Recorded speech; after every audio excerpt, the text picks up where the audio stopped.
Bakit si Annalyn na mag-opera kay Lynette? Nasa operating room na sila eh.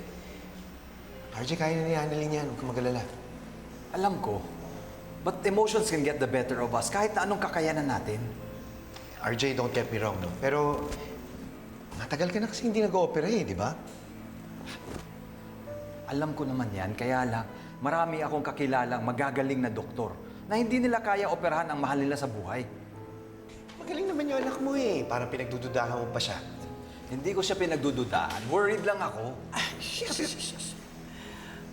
Kalma tayo, ha? Huwag tayong magbangayan.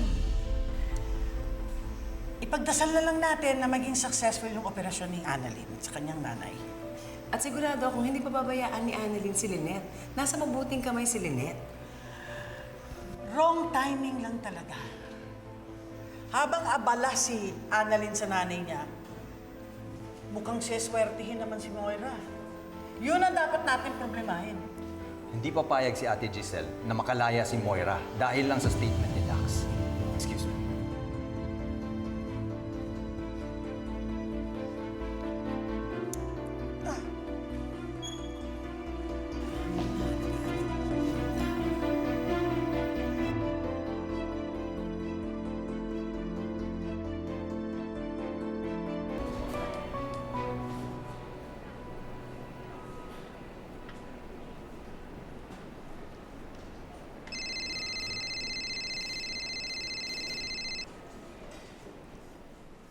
Hello?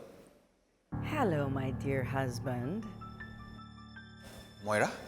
Mabuti naman at kilala mo pa rin ang boses ko. Alam mo, dapat siguro sanayin mo na rin yung sarili mo dahil malapit na ang panahon na makakasama mo na ulit ako. Narinig mo naman siguro ang sinabi ng inyong star witness, di ba? Hindi mangyayari yun. At ano naman ang gagawin mo, Robert, ha? Pipigilan mong lumabas ang katotohanan?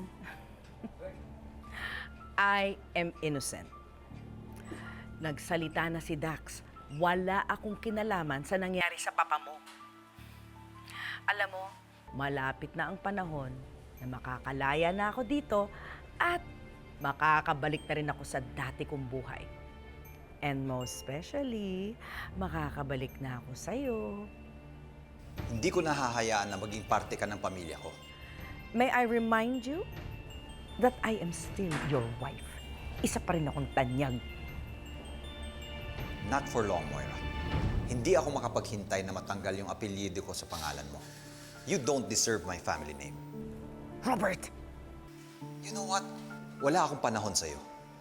Dahil mas may importante akong bagay na iniintindi.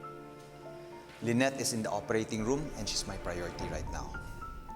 So kung bored ka, huwag ako ang tawagan mo.